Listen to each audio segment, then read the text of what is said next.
Kebahagiaan itu lahir saat kita tidak lagi menginginkan kebahagiaan. Ini unik ya, seperti kesempurnaan tadi. Kesempurnaan itu muncul saat kita menerima ketidaksempurnaan. Bahagia juga begitu. Begitu kita tidak mengejar-ngejar kebahagiaan, saat itu juga kita bahagia. Berarti apa? Kita tidak mengejar lagi. Kita menikmati saja apa yang kita nikmati, apa yang kita punya sekarang. Berarti kebahagiaan itu justru ketika tidak dicari, dia datang dalam hidup kita. Tapi ketika kita kejar-kejar, kita cari-cari, menunjukkan justru kita tidak bahagia. Jadi bahagia itu tidak usah menunggu besok, tidak usah diberi parameter macam-macam. Ketika kita beri ukuran macam-macam, justru nanti sebenarnya menunjukkan kita belum atau tidak bahagia.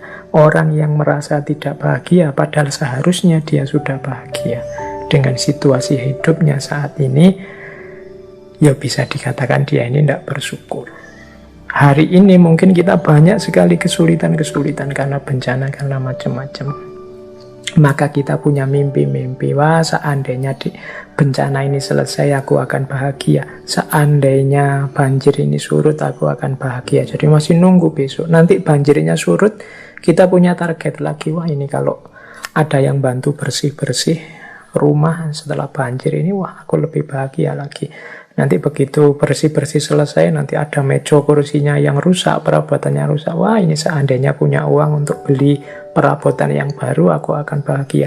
Perabotannya ada, nanti keinginannya nambah lagi. Terus kalian mengejar kebahagiaan, tidak sempat bersyukur, tidak sempat menikmati hidup.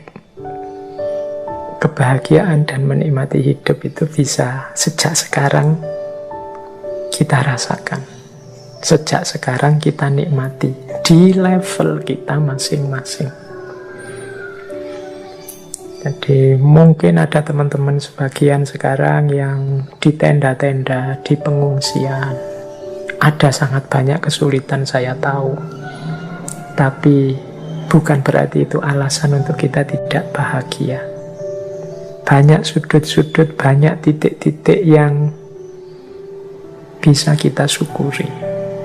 Misalnya sedikit mendapat bantuan. Mungkin bukan besarnya bantuan, tapi nilai kepeduliannya, alhamdulillah masih ada saudara-saudaraku yang peduli padaku. Saya kira kemarin aku ini orang yang tidak penting, ternyata banyak juga yang bantu. Seluruh Indonesia bantuan mengalir. Jadi ini hal-hal yang perlu disyukuri.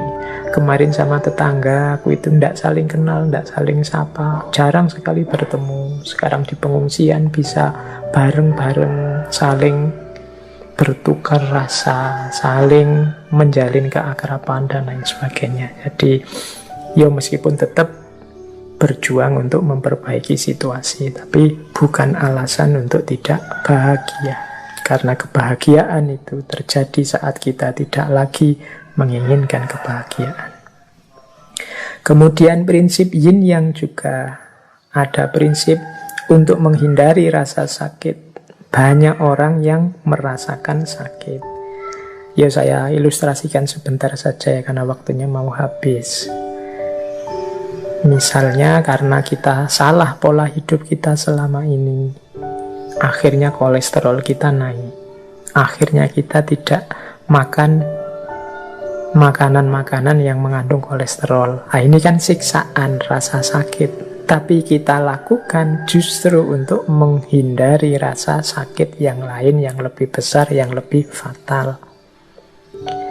Untuk menghindari terpaan virus corona, kita membatasi hidup di dalam rumah. Ini kan menyakitkan, tidak bisa keluar-keluar. Tapi dengan itu kita terhindar dari sakit yang lebih fatal. Nah, terus prinsip, semoga itu sudah bisa ditangkap. Jadi untuk menghindari rasa sakit, banyak yang merasakan sakit. Vaksin itu ya menyakitkan sebenarnya wong disuntik. Apalagi bagi yang tidak berani suntik itu mengerikan. Tapi harus mau sakit biar terhindar dari rasa sakit yang lebih besar.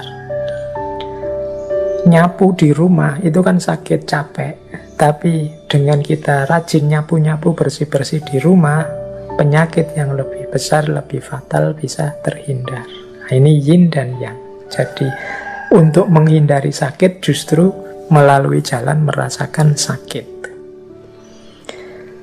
Nah, terakhir, ini saya ambil terakhir saja ya. Nanti beberapa quotes kita skip, kapan-kapan kalau ada waktu kita lanjutkan lagi. Semakin kita mengontrol orang dengan ketat, semakin situasinya akan kacau.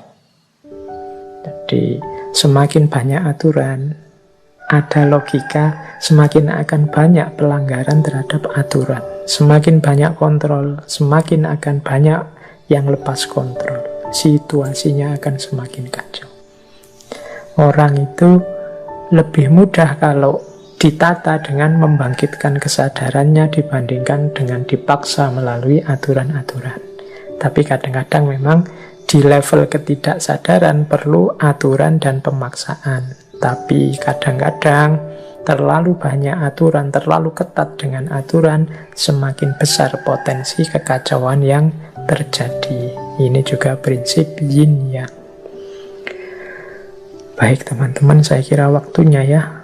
Saya masih ada sebenarnya, misalnya kalau kita sambungkan yin yang ini dengan kebijaksanaan